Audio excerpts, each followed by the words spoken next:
Hi, I'm Greg from the Grant Chug Smart Living Centre in Launceston, and tonight I'm sitting next to this beautiful Tassie-made Saxon Blackwood 600 wood heater. This particular unit was made around about 25 years ago, and since then it's been an absolute benchmark of what wood heaters can do in terms of heating a house and making it just beautiful and comfortable. But of course, as we all know, there's quite a lot of emissions issues over the years with these older model wood heaters. And so what we're doing tomorrow is replacing it with the latest technology, the absolute best. And so tomorrow we're installing a Canadian-made Pacific Energy heater.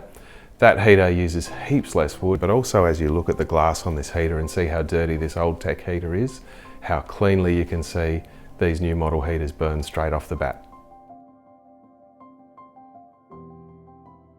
And I'm reviewing the Pacific Energy Alberni wood heater, which is exactly the same unit as the Neo 2.5, so take the comments and all the information as exactly the same, because it really is.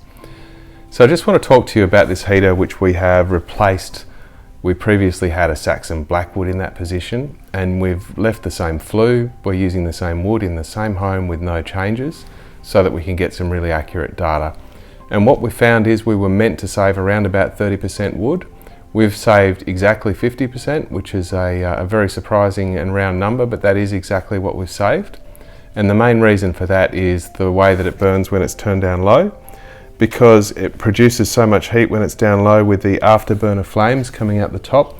And that's where, when the heater would ordinarily be smoking, it actually reburns that smoke and turns it into heat.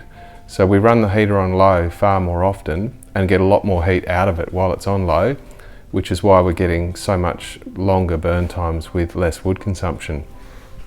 And when we're talking about burn times, this heater has no trouble burning 12 hours or even 15 hours if we want to load it right up.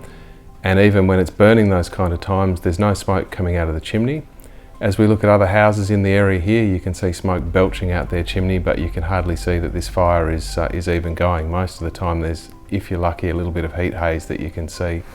So just as we make a few adjustments to the control here, one of the things that I like the most about it is the way that this control works and the way that it injects the air into the bottom of the fire in a bellow box. So when you put more wood in the fire, it instantly catches a light. It gets that air injected into the coals and it makes it catch a light, unlike a lot of other fires that just sit there smouldering. So a third of the air comes out the bellow box in the bottom, another third comes out in an air wash which keeps this glass clean, and the final third comes out the top in that baffle plate, which causes all that smoke to be properly burnt to give us the efficiency. So the cool thing about this heater is it has no trouble heating huge areas. It actually produces more heat than some of the biggest other heaters I've ever seen when it's turned down low. And that's really cool for when you're away all day. You're burning much less wood and still getting more heat out of it than even if you had more wood. It's just because it's not smouldering, it's actually burning properly, and there's some really clever design elements to it. The door, beautiful locking handle. It just locks and clicks into position. The way the firebox is put together, really strong firebox. Lots of things to like about this heater, and really nothing I could criticise. It's an amazing heater.